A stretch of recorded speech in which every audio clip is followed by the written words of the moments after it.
Before we dive into the video, if you're wondering what case I'm using for my Samsung Galaxy Note 9, see the link down in the description box below. It's a fantastic case. Hey guys, SoftKey here from SAKITECH, and in today's video, I'm going to show you 10 hidden features on your Samsung Galaxy Note 9 that is going to enhance the use of your smartphone. So let's dive in and get started right away. Now the very first thing I want to talk about is called the direction lock. So your smartphone comes with a bunch of security features, but direction lock is actually hidden under a setting that is not immediately visible. So let's go to the settings. I want to show you exactly where it's at. Go to accessibility and then go over to direction lock right inside and click on enable right over here. So let me show you exactly what this thing does. So let's enable this. As soon as you enable it, it's going to ask you to confirm your current PIN number. Let me put mine in here.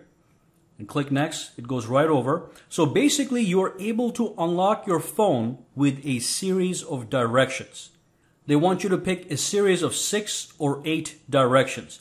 And of course, to keep it simple, what I'm going to do is I'm just going to go left, right, left, right, left, right. And I'm going to keep it at 6, but you can do 8. Now when you click continue, it's going to ask you to confirm that direction. So again, as you can see, and there we go, then click confirm, and then now the direction lock is in fact enabled. If I go into the lock screen and if I go into the phone, it's going to ask me to draw the directions. Okay, so 1, 2, 3, 4, 5, 6. Boom, we're right in. So that's the first feature I wanted to talk about. And of course, if you forget the directions, if you end up forgetting what you actually drew, just remember that you can bypass directions and just use your regular PIN to log into your phone. Because it is in fact a possibility that you will in fact forget the directions, but you do have that backup PIN number. Alright, so the next thing I want to talk about has to do with camera, the next 2 tips. So the first thing, let's go to the camera. Let's go into the actual settings. Before I go to the settings, I'm just going to show you, if you want to take a picture with your camera, obviously you click this button here, and that takes a snapshot of whatever you're looking at. So that's very easy, very convenient. But sometimes you hold the phone a certain way, and it's hard to reach that button, depending on how you're actually holding your phone. It has happened to me, has happened to a couple people I knew. So Samsung does have a nice little option that gives you a button that you can put anywhere on the screen. Okay, so let's go to the settings and let's scroll down just a little bit, actually all the way down. And here is something called the floating camera button. You click this, you go back into the camera, and now you have a second shutter button. This one stays right here. You can keep using this to take a photo, but this one here can be placed anywhere on the screen. And now you have a convenient button and you can place it anywhere to use any finger to take a photo. So boom, it just did the same thing this button over here does. So just a secondary button on the screen to take some shots. Now the other thing I want to talk about is also in the camera. Now this is something people have been asking me about. So if you go to the camera, if you scroll over, you've got the super slow motion option, which is a fantastic option. But if you scroll over more, there's also a regular slow motion option. Now this super slow motion limits how long you can record a video, okay? But if you go to actual slow motion, the regular slow motion, you can do slow motion videos the way you used to do it as long as you want. Now this by default is actually hidden. So you have to go to the settings. You have to, actually let me go to the regular just to have all the options available. By the way, if you're in a given mode and you tap on settings, it goes into the settings for that option. But let's go to the auto, and that's going to go into the settings for everything. So there we go. So what you want to do is you want to scroll down and you want to go to the edit camera modes. Tap on this guy, tap on rear camera, and make sure the regular slow motion right here is enabled. If you disable any one of these guys, they actually disappear from the camera options. So if I go back to the camera, now I got the auto, live focus, I got the professional mode, the panorama, but I don't have anything else. Again, if you scroll down here and you edit the camera modes, you can enable any one of these options or disable them. For example, I don't use panorama that often. I don't use live focus that often, but I do use these 3. So now I have a really nice interface simple and exactly the way I like it. All right, let's move on to the next tactic. Now the next feature has to do with the edge panels right over here. Let me increase the brightness. The edge panels right here. So what I like to do is I like to download an edge panel that gives me an amazing little option, and that's called the SoftKey edge function. So this gives you a bunch of buttons here. For example, it replicates all the buttons that are at the bottom. So you have the recents button right here. You can do the same thing here, recent. Okay, you've got the home button, takes you home. You've got the back button, takes you back. And of course, you've got the lock button that actually locks the screen. If I tap this, boom, instead of pressing the power button, it just locks the actual phone. All right, let me unlock this with direction lock. There we go. And finally, you've got this button here that says screen capture. It allows you to take a screenshot really quickly. So that's one way to take a screenshot. Now, you're not going to find it by default. So what you want to do is you want to bring up the edge screen, go to the settings, and it's going to be this thing right here. But if you don't have it, which is very normal because you do have to download it, tap on this guy, go to download. It's going to take you to the Edge Panel store, and then search for the SoftKey panel. SoftKey Edge. You download that, you install that, and that's going to show up right here in the S Pen functions, which is right here, and you just simply add it. It's going to be disabled. Just enable it, and boom, you've got the SoftKey Edge panel, which gives you these fantastic little features. Now the next thing also has to do with the S Pen. Now let me show you what I'm talking about. If you go over here, let's just go to the Google again, the Chrome browser, and anytime you have a field into which you have to write something, normally what we do is we tap on that and we start, the keyboard comes up, we start writing. Now you do have one more option because you've got the S Pen. You can actually perform handwriting.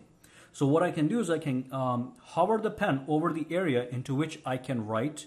Then a blue button is going to pop up just like that. You tap on that button, and instead of the actual keyboard, it gives you a writing pad. So let me delete all this, and what I can do is I can basically start writing here.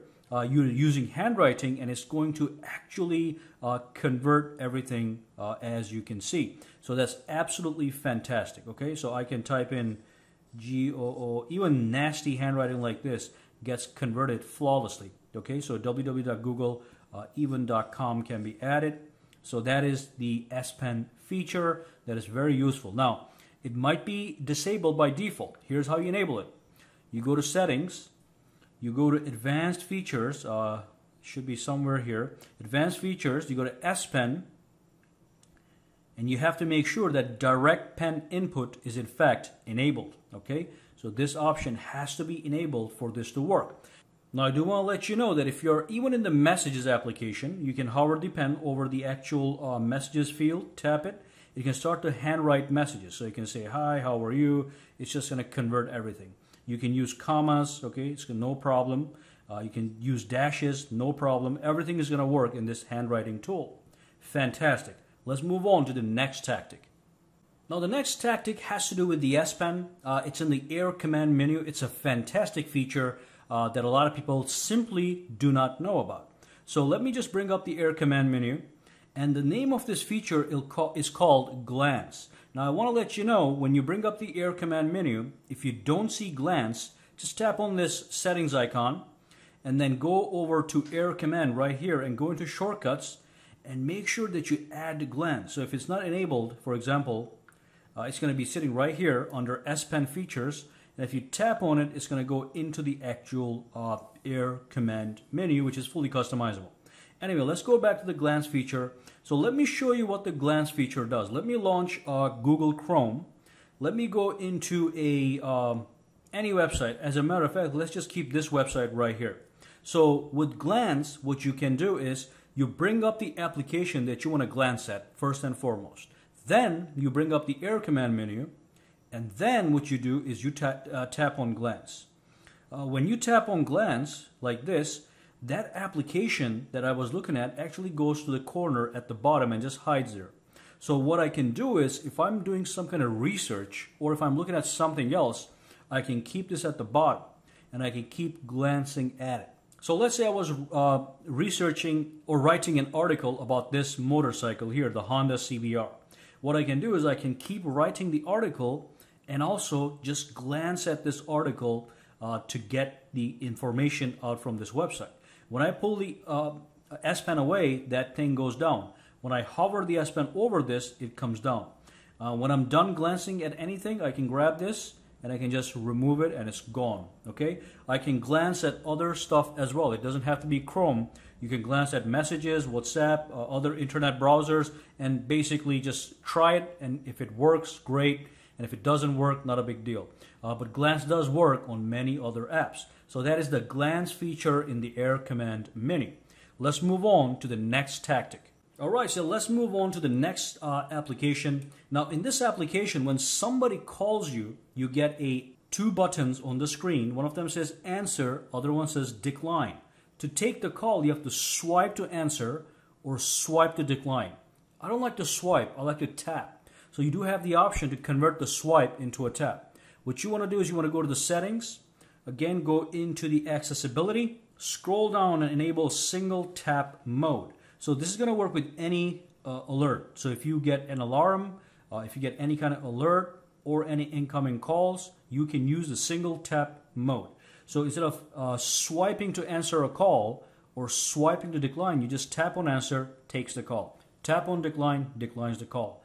All right, fantastic. Let's move on. Now this next tactic is pretty advanced. So let me go into the settings. Again, go into accessibility. And then what I want you guys to do is go into dexterity and interaction and then go into the assistant menu. So with the assistant menu, basically enable this and boom, you've got a little menu, let's turn on, floating on the screen. I can tap this guy and it gives me a bunch of functions. So this is going to be anywhere on the screen, okay? So you can put it anywhere you want. You tap on it. Again, you've got access to recent app button, which is the button right here. You've got access to the home button. You've got access to the back button. And you can even pull down the notifications panel by tapping this button right here, okay? Which is great. If I tap it again, it goes away. And of course, you can actually go to the next page and access even more settings, okay? Take a screenshot, boom.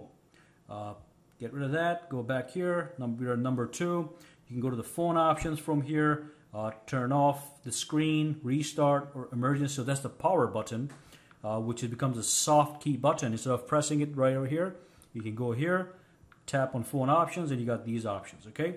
So that is the assistant menu options. You can even control the volume from here, as you can see, fantastic. Minus, plus, whatever you need. And of course, if you go back into the actual settings of the assistant menu, you can modify them. So you got the assistant menu options. You can add or remove functionality such as brightness. If I want to add brightness, boom, it's right there. If I go back out, now I'm going to have a third page that has the brightness option. I can decrease or increase brightness or choose auto brightness. So that's the assistant menu. If you don't want it, you just turn it off, okay? And you can also change the opacity so it's less visible, less intrusive, or you can make it really nice and bold. You got all these other options. I want you guys to come and take a look at it. No need to go into all the details. Alright, so that brings us to the end of this video. I hope you guys enjoyed all these tactics. If you do have any questions, comments, or concerns, just drop them down below in the comments section. And of course, as always, subscribe to SAKITECH.